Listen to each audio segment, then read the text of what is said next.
For the past week or so, the Minecraft community has been abuzz with the showcase of the Caves and Cliffs update, version 1.17 at Minecraft Live.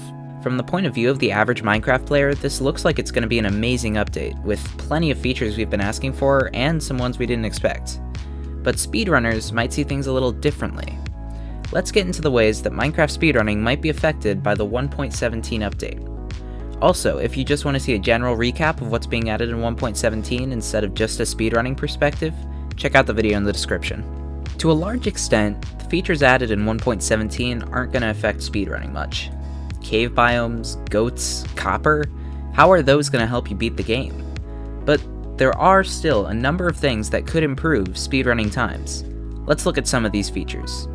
And really quick before we get into the video, I just wanted to mention that only a very small percentage of our viewers are actually subscribed right now, so if you enjoy this video and you want to see more of our content, consider subscribing, consider checking out the channel. It helps us out a lot and we really appreciate it.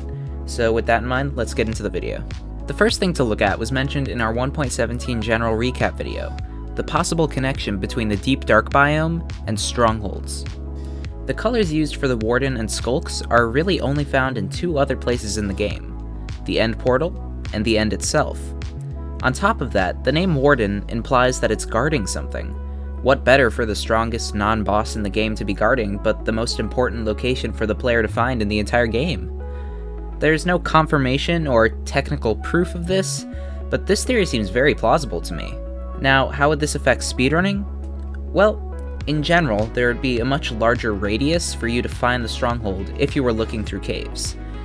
The player having to sneak past the Warden on their way to the stronghold would be a great dynamic element to have in speedruns. It wouldn't make too much of a difference time-wise, but as you probably know, in speedrunning, every little thing helps. On the topic of finding the stronghold, even if this theory isn't true, have you seen the size of some of the caves in this update? Regardless of biome, finding the stronghold will be much easier. Another possible change for stronghold location is whether it will be able to generate in all cave biomes or only some of them. If it only generates in some cave biomes, then players may be able to seek out these biomes. There's no evidence pointing towards this happening, but it's definitely a change that would make sense for the game. Moving on to the next topic, let's talk about loot for a minute. There could be two structures added to the 1.17 update that we've heard about so far. Excavation sites, which are confirmed, and possibly the Deep Dark Wooden House. The Deep Dark Wooden House is a small building seen during the Deep Dark Biome showcase, although it's unclear whether this is a structure that will generate in these biomes, or if it's meant to be a structure built by the player in the video. If it is a new structure that's coming, we can likely expect very strong loot. Firstly, if this is what is being guarded by the Warden, then the reward for defeating or at least sneaking past it should be very good. Secondly, if our theory about the Deep Dark biome being connected to strongholds is true, then the loot could be related to the End, namely Ender Pearls or even Eyes of Ender. This is mostly speculation, but these connections all seem fairly reasonable.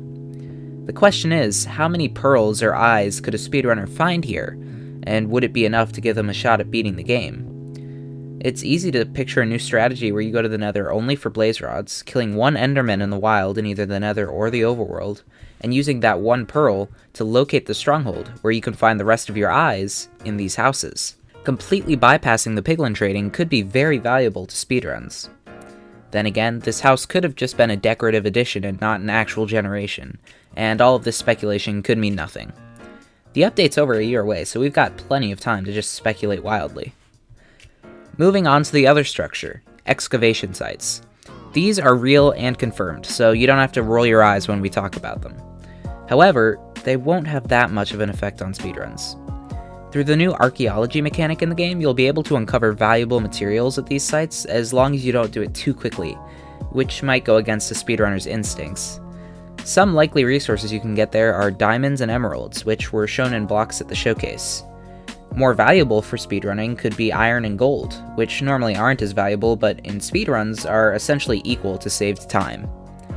The loot in these sites aren't specified, nor are there rarity or which biomes they can generate in. In a best case scenario, they could be useful little sites to pick up some loot or materials, similar to shipwrecks. So that gets us through the additions that are most likely to affect speedrunning in 1.17. But there's another aspect of this that we haven't talked about: lag.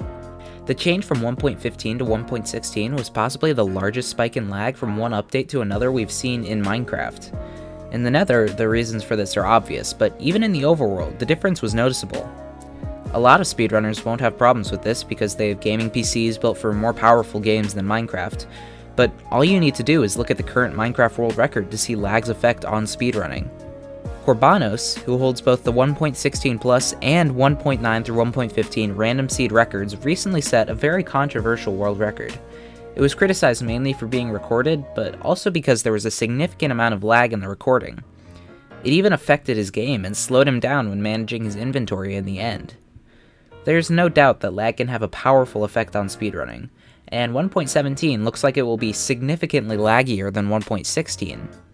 The main reason for this is cave generation. The game will basically have to generate twice as many biomes at once as it already does.